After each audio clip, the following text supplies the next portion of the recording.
And I'll just take a few minutes now to talk about COVID because, I think a lot of us hoped, of course, that it was something that would kind of be in the stages of passing at this point, but it's still around, and in many countries it's coming back because we've moved into stage 2. Many countries did more or less a decent job in stage 1, where we were trying to sort of implement a protocol that helped us to get a handle on it. But as we move into stage 2 and open up again, we still have to implement a stage 2 protocol, and that's where things even more so seem to have broken down. People aren't willing to do that as much as they should, so it's coming back. And so that, that's sort of stimulating concern. I've heard people ask for some perspective about that. So I wanted to take a moment now to say a little bit more. One of the natural questions that comes up is, why is this happening? There's a variety of reasons why collective processes like this can happen. Some are purely karmic in the sense that, or we could call them long-term karma, where it's a reflection of something that happened in the past.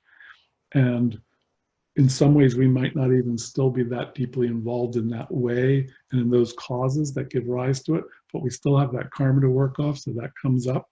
We just need to sort of endure it.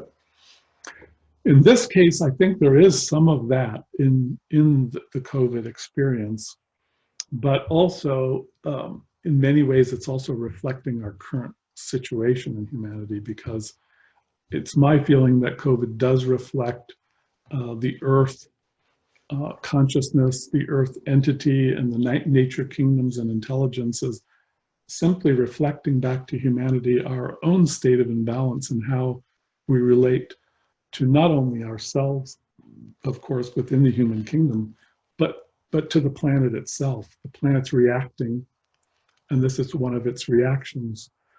Now, COVID's a little bit more complicated when we try to trace, like, what exactly type of karma is this?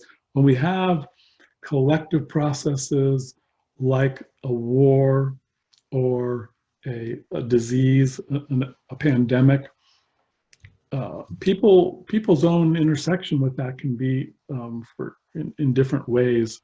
In some ways, it's reflecting a collective situation, a group karma, but also it can dovetail with individual karma. So some people, for instance, who might get sick or suffer financially as a result of the situation or what have you, it might be that it's an opportunity to work through individual karma, and the collective meaning has that more for them.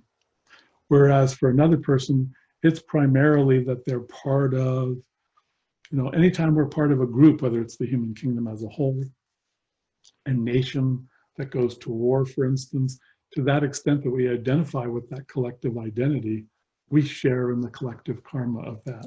And that's going to depend on what our particular karma is and how that intersects with the collective karma.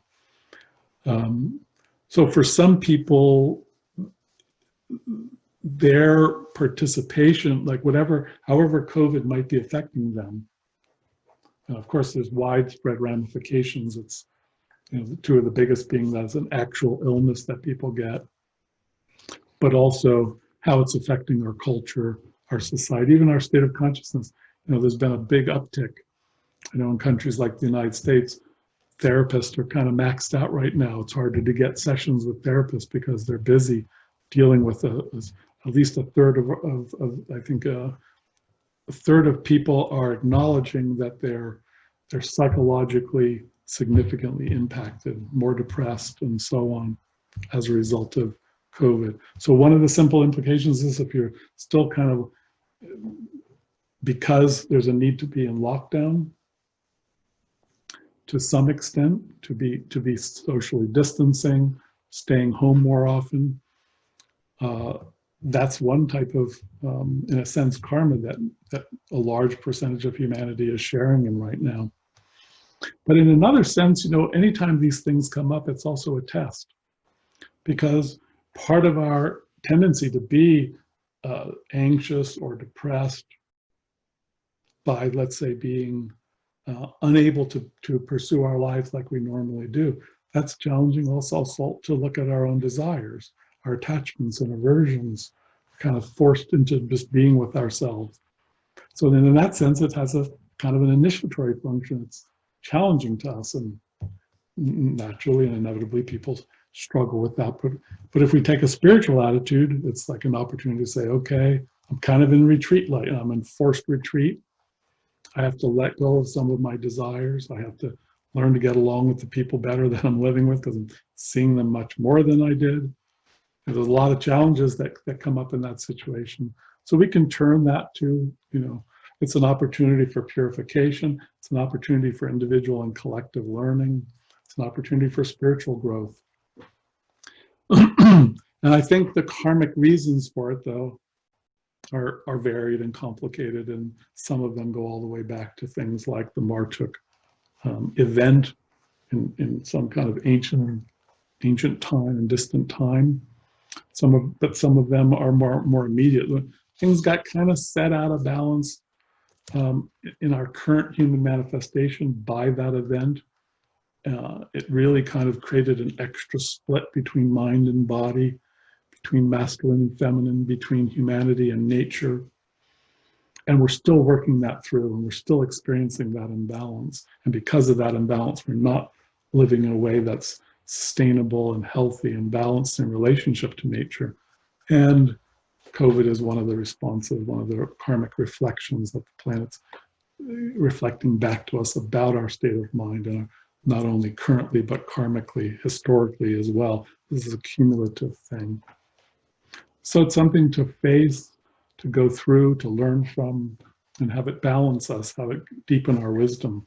We do need to make a transition to a healthier society, a more balanced society, a society that's more integrated, more lives in harmony with nature more.